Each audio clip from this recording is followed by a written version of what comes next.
Welcome back, everyone. It is Green Thumb Thursday, and our favorite gardener, Justin Rohner, is here from Agriscaping Technologies. You know, we're in the atrium. It's cold out here, which is why we have our coats on. And if we're this cold, imagine how cold your plants are right now. That's right. Which is what we're talking about. Yes, so we have to protect them to maintain that beautiful garden in the winter.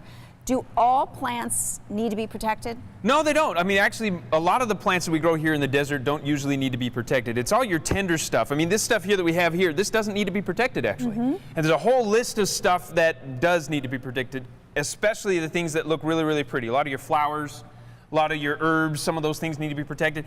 We've got a great list of that right online at agriscaping.com. You go to the news page.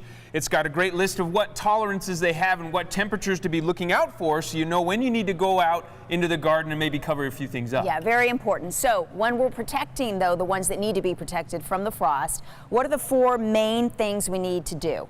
Well, the four main things, the first level is to water it.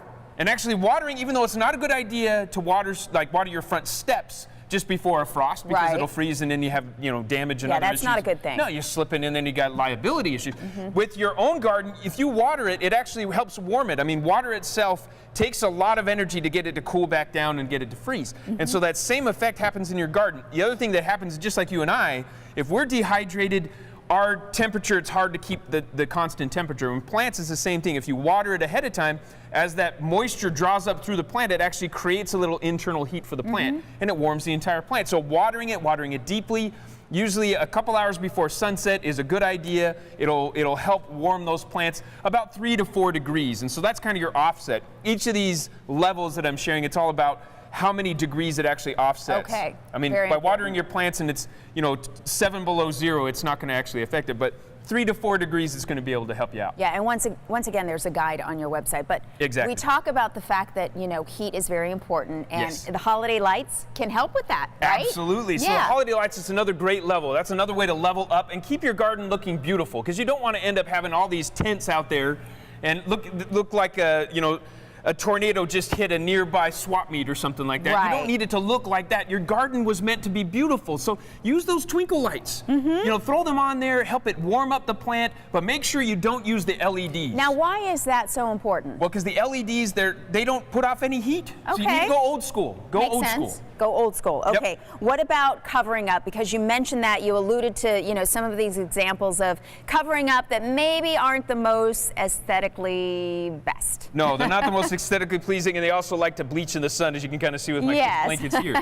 It's like, so I would stay away from this stuff. Try to go with a little more taupe kind of colors. Go with even just your old bed sheets. Those things can work pretty good. Try to find stuff that has a higher kind of thread count, or even a nice frost cloth, which will then add about 6 to 10 degrees of cover and really make a big difference for your plants. But you want to make sure you take them off in the morning, let the sun come back in, warm it up naturally. Because we do have the sun in the winter. We still have it. Okay, now I love this, because this is what you call hot garbage. Hot garbage.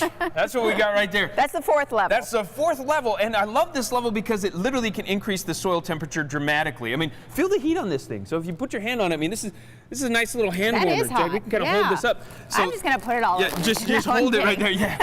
So this stuff, if you put it around your plants, it's got to be an active compost, though, because when it's active, then it's got a lot of warmth. It can get up to 140 degrees even in the wintertime. Who knew? Yeah, but it takes a lot of work. It takes, well, not a lot of work, actually. Just you gotta know what to do. And we talk all about it on the website. Go to agriscaping.com, look at the news page. We've got a whole article about how to cover up for the frost.